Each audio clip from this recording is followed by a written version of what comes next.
it's kind of like you've heard of empty nesters Yes. syndrome, right? Yes. Right. Yes. The kids are out, they're all in college, or they all gone married and everything. All right. Right. Usually happens when you're like, let's say you have your kids when you're in your I don't know. I guess back then everyone was having from 18 to like 25. Now it's probably like 25 to 40 right now when everyone's having their kids, right? So like when the adults are like 55 or so and the kids are out of the house and stuff, that's when I found that a lot of people were able to make a pretty successful business. Yeah, because they're not so busy raising their kids. But the empty nest isn't empty anymore. Yeah, because of the economy, the cost of living. Right? Think about it. Speak on that. When I got out of the service, I think it was in my late 20s, right? And I had to survive, man. My apartment, I think, was $700 a month, 2-bedroom back then, right? And I was out selling freaking mobile phones, right? I had to sell cellular phones. That was my deal. And I literally had no money. I was broke as a joke. Couldn't rub 2 pennies together. Yeah. And you know what I did on the weekends? I went door to door, drilling peepholes in people's front doors for $25. Whoa, what? Yeah, I had nobody to rely on. Yeah. And so I had to pay rent. And one day I was sitting in this is a true story, I was sitting in my apartment. And I was like, how do I make a lot of money in the tech industry? Because computers were the thing. I didn't want to go to college, learn how to write code. I couldn't own a business, didn't know nothing about it. I wasn't, Michael Dell. I couldn't figure it out. Yeah. So I wrote on a whiteboard, how do I get involved in this industry? And I figured out how to be a middleman. There's people that needed jobs, and there's companies that needed people.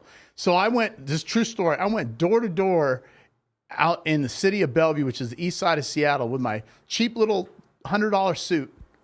And I had a resume, and I went to all the technical recruiting agencies. Didn't know squat about nothing, right? I had a Commodore 64. You probably don't even know what that is, right? I know how to write basic language code, right?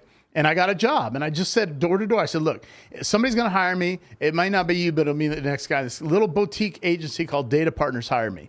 And I was recruiting, and I was finding software engineers for Boeing. You know Boeing? No, I'm sorry. No. Right? People that make those little airplanes, big airplanes, and medical centers. And then after 18 months, I saw Jerry Maguire. I was like, I'm taking the goldfish. I'm on my own. I had $300 between me and 2 other guys. And we started an agency in 97. And our first year, we generated $1 million in revenue as a company, gross revenue. Gross revenue, yeah. But my point was helping people level up, or talking about people leveling up. I know we're going to talk about that. I'm sorry, I'm going into it now. No, please. Man, I had nobody to fall back on. Yeah. I come from the other side of the tracks, right?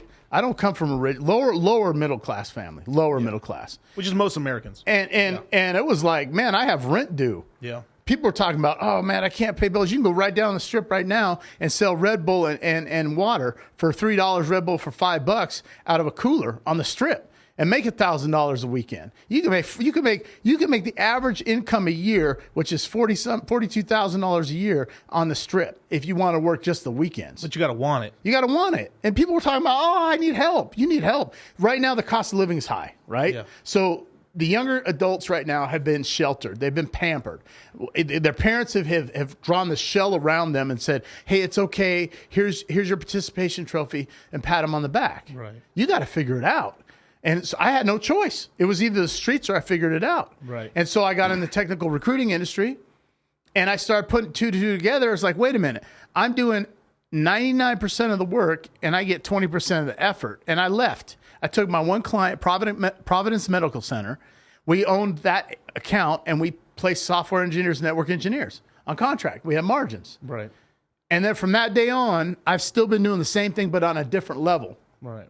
Where I've hit my head. Now I'm at the top 1% of my industry. And it's like, okay, I'm not passionate like I was. I'm good at it. But now I want to put my efforts into manifesting and helping other individuals level up, help them with relationships, do what I've seen done, and be a part of that, right? If I can inspire a young man that's 18 to 35 years old, I call that young. Yeah. Okay. And I can help them with a relationship. I can help them with their finances. I can help them be successful in business and life, right? Cash before the ass. That's my mantra, right? So many guys are like, how do we meet a hot chick? It's like, why don't you focus on yourself and money? Yeah. Why don't you build a foundation? You can't build a house on bamboo. It has to be on cement and concrete, right?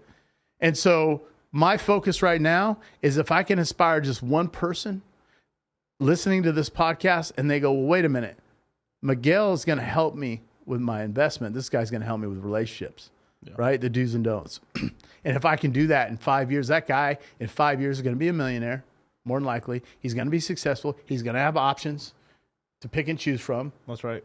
And that inspires me, right?